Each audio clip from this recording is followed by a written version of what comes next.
Hello guys, how are you. मैं राजवीर शर्मा स्वागत करता हूं आपके अपने यूट्यूब चैनल जीके भाई राजवीर सर पे। जैसा कि स्टूडेंट्स आप लोगों को पता है कि आज एक विशेष दिन है और उस विशेष दिन के तहत ही हम एक विशेष टॉपिक को कवर करेंगे।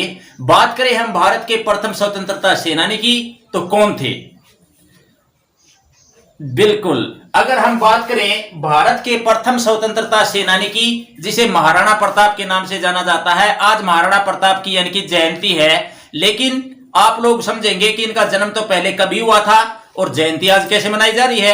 अभी इन सभी महीन तथ्यों को हम क्लियर करेंगे, लेकिन वीडियो की शुरुआत करने से पहले मैं आप लोगों से चाहूंगा कि वीडियो को लास्ट तक देखना है, जरा सा भी स्किप नहीं करना है। जो स्टूडेंट्स अपने चैनल के ऊपर नए जुड़े हैं उनको चैनल पे विजिट जरूर करना है और चैनल की यानी कि कंटेंट को देखना है और वीडियो को देखते हुए अपने चैनल को सब्सक्राइब करना है, लाइक करना है और शेयर करना है और बेल आइकन का बटन है वो प्रेस कर लेना है, ताकि वीडियो डलते ही सबसे पहले आपके पास पहुंच सके।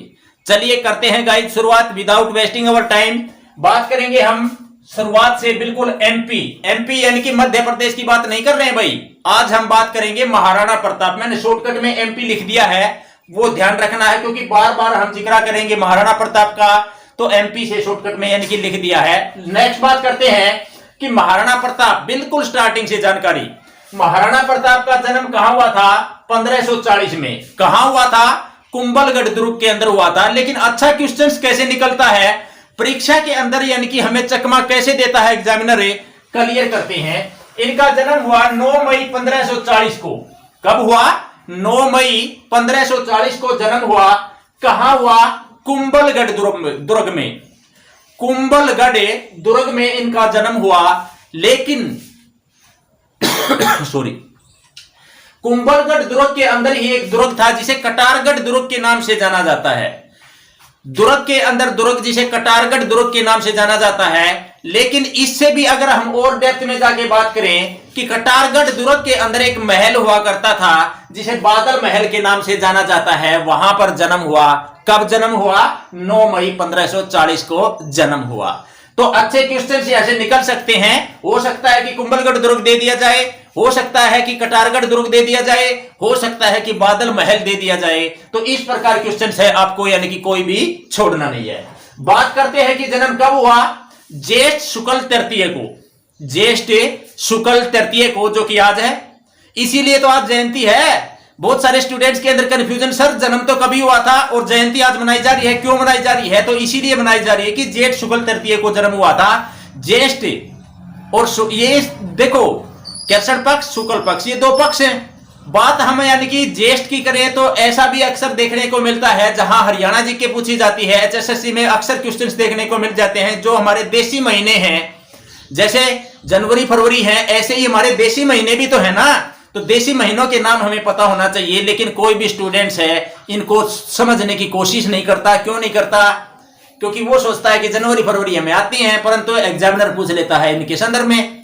तो यानी कि ध्यान रखना है, ये महीने हैं, ये हमें पता होने चाहिए, क्योंकि हमारी जो संस्कृति है, संस्कृति से अवगत रहना हमारा धर्म है, फर्ज है, नैतिक कर्तव्य है। चलिए मैं बता भी देता हूं। चैत, बैसाख, जेठ, साठ, सावन, भादवा, आशोज, कार्तिक, मानसर, पो, माह, फागुन, इस प्रकार हमारे 12 महीने हैं जो अक्सर पूछ लिए जाते हैं एचएसएससी के द्वारा। चलिए नेक्स्ट देखते हैं कि इनकी जयंती कहां, यानी कि महाराणा प्रताप की जयंती कहां मनाई जाती है। तो महाराणा प्रताप की जयंती हल्दी घाटी में मनाई जाती है। हम हल्दी घाटी के संदर्भ में भी विशेष चर्चा करने वाले हैं। बात करते हैं कि इनके बचपन का नाम क्या था। इनके बचपन का नाम कुका या कीका, कुका अर्थात कीका था, ये पॉइंट भी हमें ध्यान रखना है। और इनके पिता का नाम क्या था? राजा उदयदास था या उदय सिंह था। इनके पिता का नाम राजा उदय सिंह था और इनकी माता का नाम जयंती बाई था। तो ध्यान रखना, उदय सिंह के द्वारा शासन कब से कब तक किया गया? 1522 से 1572 तक शासन है किया गया। ध्यान रखें कि सारे भारत के ऊपर अकबर का साम्राज्य हो चुका था, लेकिन एक ही प्रांत ऐसा था, मेवाड़, जहां पर यानी कि अकबर के खिलाफ आवाज उठाने के लिए पहले राजा उदय सिंह हुआ करता था और फिर बाद में यानी कि कौन है? महाराणा प्रताप। बात करें हम राणा देखो, राजपूतों के अंदर जैसे बहुत सारे यानी कि और भी योद्धा हुए, राणा सांगा हुए, तो ये और महाराणा प्रताप हुए, लेकिन महाराणा किसी के साथ नहीं लगाते हुए किसके साथ लगाया गया? सिर्फ राणा प्रताप के साथ महाराणा शब्द जोड़ा गया। क्यों जोड़ा गया? बहुत ही शूरवीर थे। कितने शूरवीर थे हम चर्चा करेंगे नेक्स्ट फैक्ट के अंदर। बात करते हैं कि महाराणा प्रताप, महाराणा प्रताप के संदर्भ में देखो क्वेश्चन ऐसे निकलते हैं कि जन्म कब हुआ, हम डिस्कस कर चुके हैं। 9 मई 1540 को जन्म हुआ। राज्याभिषेक कब हुआ? 1572 को हुआ। अब यहां से क्वेश्चन निकलेगा कि महाराणा प्रताप कितने वर्ष की उम्र में शासक बने, कितने वर्ष की उम्र में शासक बने। अगर हमें इन पॉइंटों का पता है तो हम यानी कि वो इस क्वेश्चन का आंसर आसानी से निकाल सकते हैं। भाई 1572 में से 1540 लेस कर देंगे तो कितने वर्ष बचे? 32 वर्ष। तो कितने वर्ष की उम्र में शासक बने? 32 वर्ष की उम्र में शासक बने। नेक्स्ट पॉइंट हम यहां से भी देख सकते हैं कि मृत्यु कब हुई? 19 जनवरी 1597 को मृत्यु हुई किसकी? महाराणा प्रताप की। तो अब क्वेश्चन से बनता है कि इनके द्वारा कितने वर्ष तक शासन किया गया, कितने वर्ष तक महाराणा प्रताप द्वारा शासन किया गया? आप लोगों को पता है कि 1572 में इनका राज्याभिषेक हुआ है और 1597 में इनकी मृत्यु हो जाती है। फिर लेस कर देंगे तो आंसर हमारा कितना हो जाएगा? 25 वर्ष तक शासन किया गया। कहां शासन किया गया? मेवाड़ पर शासन किया गया। और मेवाड़ की राजधानी कौन सी होती थी? चित्तौड़ होती थी। कौन सी होती थी? चित्तौड़ होती थी। और इनके संदर्भ में आज विशेष दिन है, जयंती है महाराणा प्रताप जी की, उस शूरवीर की जिसको बार बार नमन करने का मन करता है और करता हूं नमन में। बात करते हैं इनकी रोचक जानकारी। तो महाराणा प्रताप का वजन 110 केजी, सुनिएगा 110 केजी इनका वजन था। 7.5 फुट जिनकी हाइट थी। तो उनके कवच ढाल और तलवार, कवच ढाल और तलवार का वजन 208 केजी हुआ करता था। ध्यान दीजिएगा कितना? 208 केजी वजन हुआ करता था। और अपने एक ही वार में यानी कि तलवार के एक ही वार में घोड़े और सैनिक समेत काट देता था। ऐसा हल्दी घाटी के युद्ध के अंदर हुआ है। बात करते हैं 7.5 फुट की हाइट, 70 केजी का कवच, 10 केजी के जूते, 10-10 केजी की तलवार और 80 केजी का भाला, और बहलोल खां को काट डाला। बहलोल खां कौन था? बहलोल खां अकबर का सेनापति हुआ करता था, जो कि बहुत ही ताकतवर सेनापति बताया जाता है अकबर की तरफ से।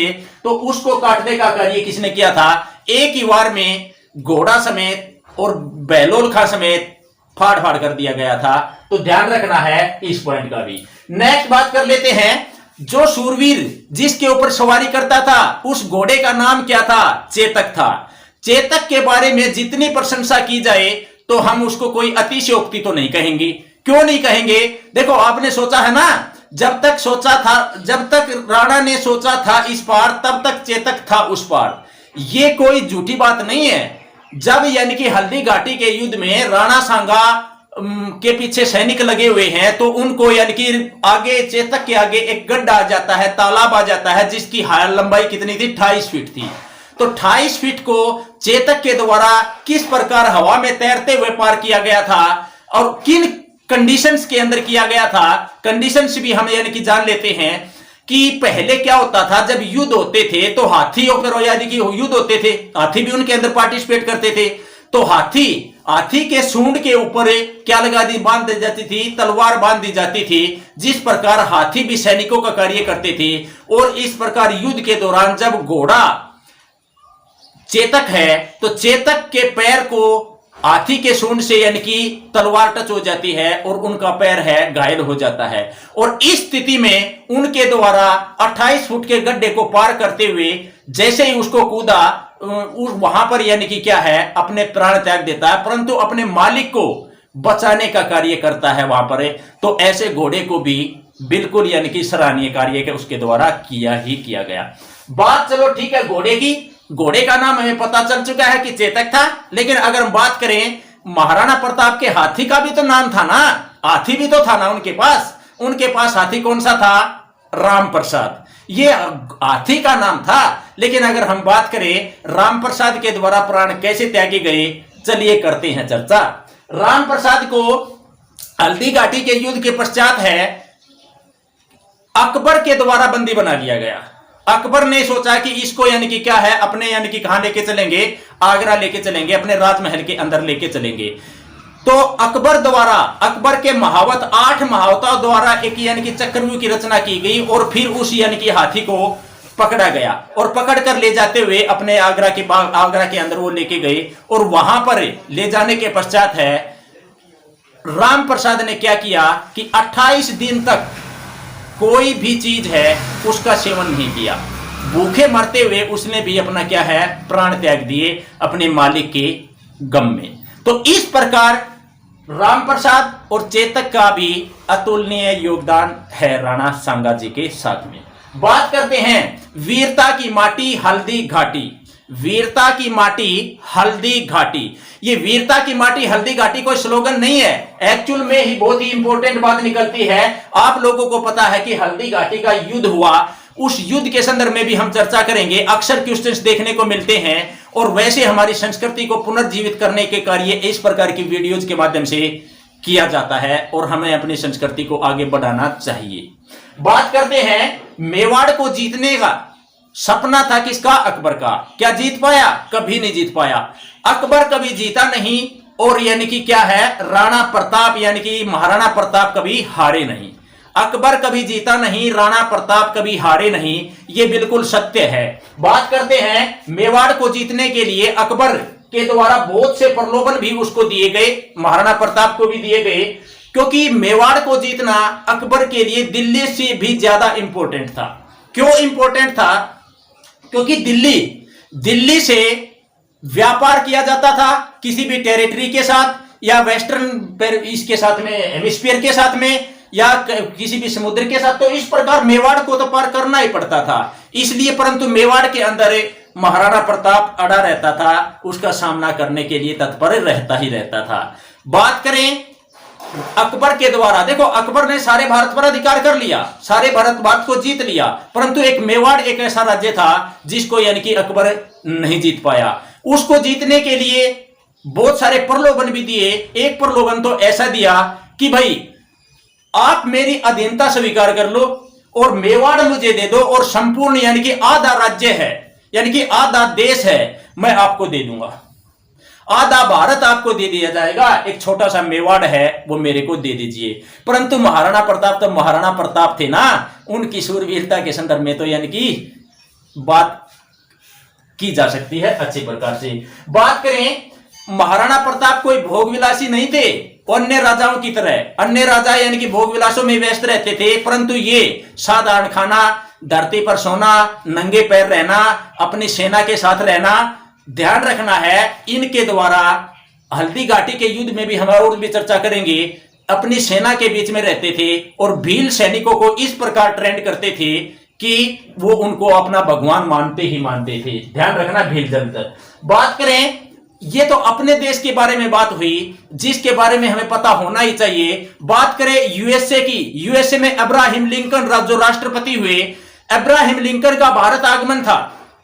अब्राहम लिंकन की मदर के द्वारा यह कहा गया कि बेटा कहां जा रहा है? बोला जी मैं भारत जा रहा हूं। तो बोला भारत जा रहा है तो मेरे लिए वहां से एक चीज लेके आना।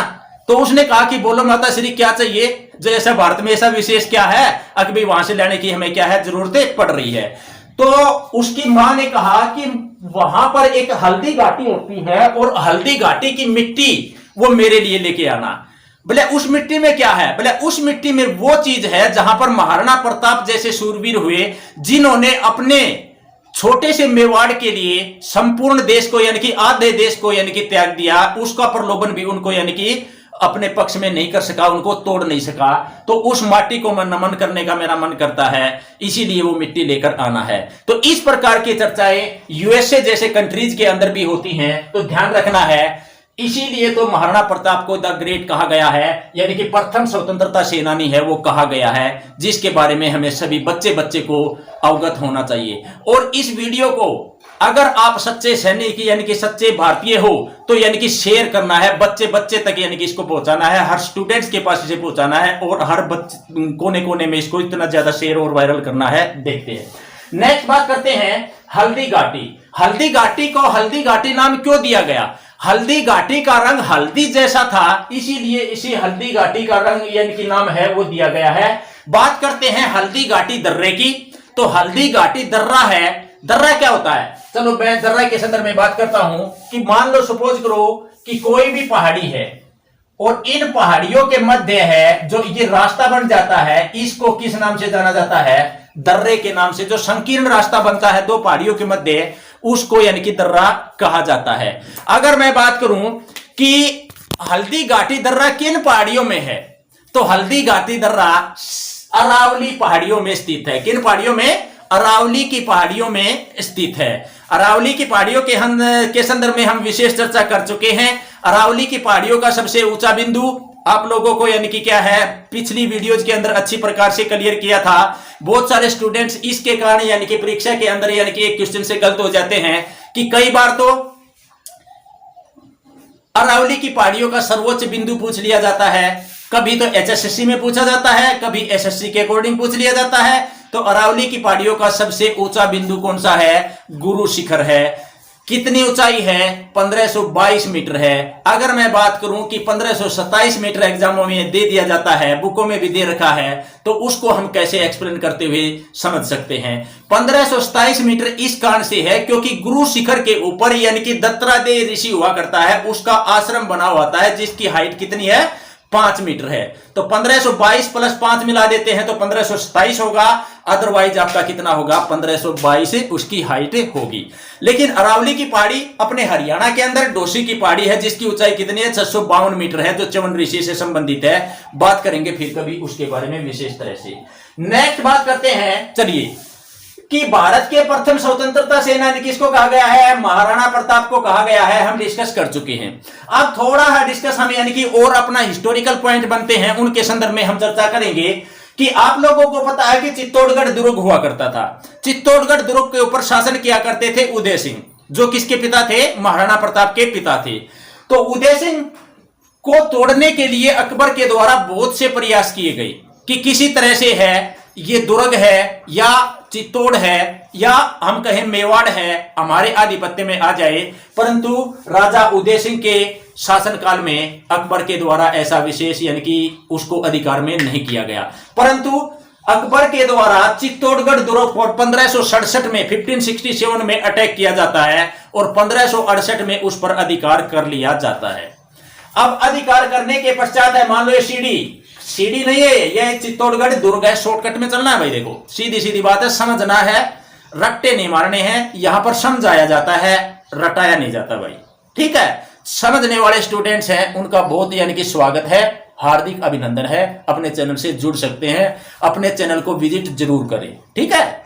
सभी यानी कि मुख्य यानी कि टॉपिक्स हैं अपने यानी कि वीडियो के ऊपर कवर किए गए हैं। अपने चैनल के ऊपर प्लेलिस्ट में सभी टॉपिक्स मिल जाएंगे। सर्च करें, विजिट करें, अच्छा लगे तो शेयर करें, अपने चैनल को सब्सक्राइब करें। बात करते हैं, इस पर तो अधिकार हो गया मुगल शासक अकबर का। कब हुआ? 1568 में। परंतु कुंभलगढ़ दुर्ग के अंदर यानी कि राजा उदय सिंह रहने लगे, जहां पर उनकी मृत्यु हो जाती है। कब होती है? 1572 में। बात करें एक्यूरेसी के साथ पूछा जाता है तो इनकी मृत्यु तो वैसे तो होती है गोगुंदा में, तो लेकिन ध्यान रखना है 1572 में इनकी मृत्यु हो जाती है।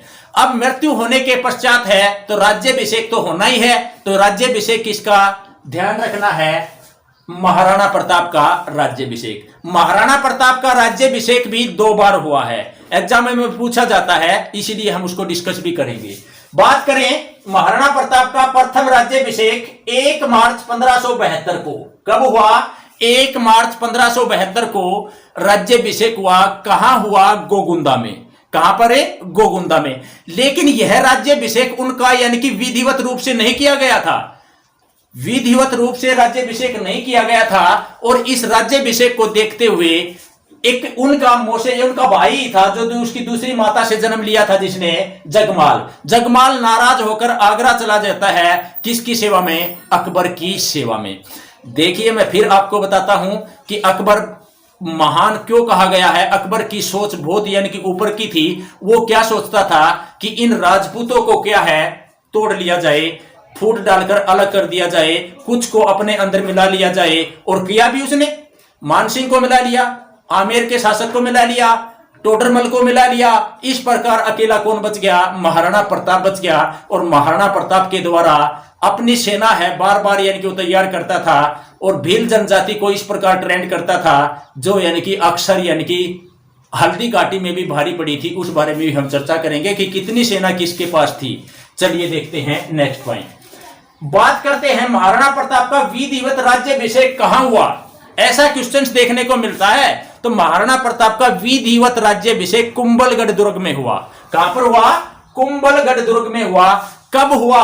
1572 में। लेकिन डेट भी पूछी जाती है तो 3 मार्च, 2 दिन बाद ही ध्यान रखना है।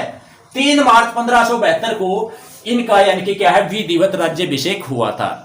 अगर ये पूछ लिया जाए प्रथम कब हुआ था तो 1 मार्च 1572 को। कहां पर? गोगुंदा में। अगर आपसे ये पूछ लिया जाता है कि विधिवत तो यानी कि कुंभलगढ़ दुर्ग होगा और कहां पर होगा? 1572 में। आप लोगों को पता ही है इस पॉइंट का। नेक्स्ट बात करते हैं इनकी राजधानियों के संदर्भ में। राजधानी है इसकी प्रथम राजधानी कुंभलगढ़ दुर्ग थी, यानी कि महाराणा प्रताप की प्रथम राजधानी कुंभलगढ़ दुर्ग थी और द्वितीय राजधानी चावंड थी। कौन सी थी? चावंड थी। ये अच्छी परीक्षाओं के अंदर ऐसे क्वेश्चंस देखने को मिल जाते हैं। चलिए दोस्तों चर्चा करते हैं हल्दी घाटी। हल्दी घाटी का युद्ध है कोई साधारण युद्ध नहीं था। हल्दी घाटी का युद्ध है कोई साधारण युद्ध नहीं था। इसकी तुलना महाभारत के युद्ध से की जाती है। हालांकि हल्दी घाटी का युद्ध 3 दिन चला था और महाभारत का युद्ध 18 दिन चला था। परंतु उस युद्ध से तुलना क्यों की जाती है? क्योंकि इतना भयंकर रक्तपात हुआ था जिसकी यानी कि हम बात करेंगे इसके बारे में भी। यहां ऐसा बताया जाता है कि इस युद्ध के दौरान है जो शाही बाग हुआ करता था जहां कर अकबर की सेना ने पड़ाव डाल रखा था, वहां से लेकर 1.5 किलोमीटर दूर है एक तालाब हुआ करता था। तो सैनिकों के रक्त से यानी कि बह बहकर वो तालाब पूर्णतः यानी कि लाल हो गया था। इसीलिए उस तालाब को एक नाम दिया गया था। चलिए करते हैं चर्चा। हल्दी घाटी का युद्ध कब हुआ? 18 जून 1576 को। किस किस के मध्य हुआ? महाराणा प्रताप और मुगल सम्राट अकबर के मध्य हुआ। चलिए बात करते हैं महाराणा प्रताप के सेना कितनी थी? मात्र 15,000। कितनी थी? मात्र 15,000 थी। जबकि मुगल सम्राट अकबर के पास सेना कितनी थी? 85,000 थी। 85,000 सेना थी, साथ में तोप थी और बहुत सारे यानी कि अब देखो महाराणा प्रताप क्या कहते थे, उन्होंने बार बार ये कहा है कि मेरा एक सैनिक है वो 5 सैनिकों को मारेगा। एक सैनिक कितनों को मारेगा? 5 सैनिकों को मारेगा। महाराणा प्रताप के बारे में ये बहुत ही अच्छे वर्ड कहे गए हैं।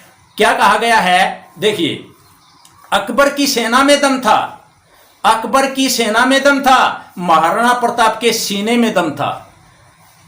ध्यान दीजिएगा, अकबर की सेना में दम था और महाराणा प्रताप के सीने में दम था। चलिए करते हैं। तो इस प्रकार है 15,000 की मात्र छोटी सी सेना के द्वारा क्या किया गया?